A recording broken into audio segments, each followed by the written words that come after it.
আসসালামু আলাইকুম। আমি কিছু কথা বলতে চাই। যারা বিদেশ করেন, বিদেশের টাকা কামাইতে চান, দেখেন এই যে দেখতেছেন আমার অবস্থা, এগুলো কিন্তু ভাই কোনো পানি দেওয়া না, এগুলো ঘাম। ঠিক আছে, এগুলো রোদের তাপে, গরমের তাপের ঘাম বেয়ে বেয়ে পড়তেছে। গায়ে কাপড়, প্যান্ট সব কিছু ভিজে আছে। ভাই বিদেশের টাকা এত সহজে পাওয়া যায় না। দেশে থাইকা যাই সম্ভব করে ফ্যামিলি একসাথে নিয়ে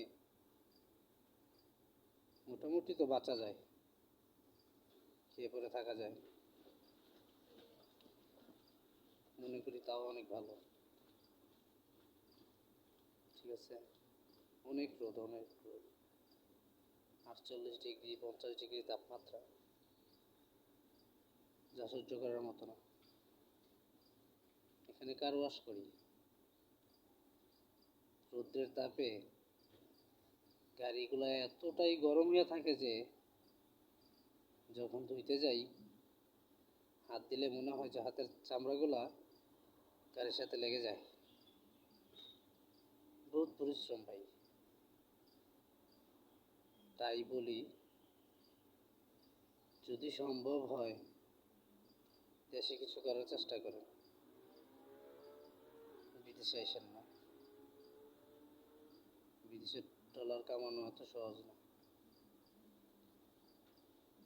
আর কি বলবো, আমরা সবাই জানি।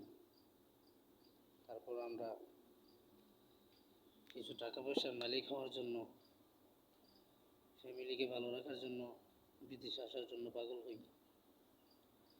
অনেকেরও তো সহ্য করতে পারে না, আইসে 2-3 মাস থাইকা, 5-6 মাস থাইকা চলে যায়, কিন্তু কতগুলো টাকা নষ্ট হয়। তাই সবার কাছে আমার অনুরোধ, যারা দেশে করে কিছু বাঁচতে পারবেন, না অবশ্যই চেষ্টা করবেন যে দেশে কিছু করে চলাফেরা করার, 2 মুঠো ভাত খেয়ে বাঁচার, তাও অনেক শান্তি।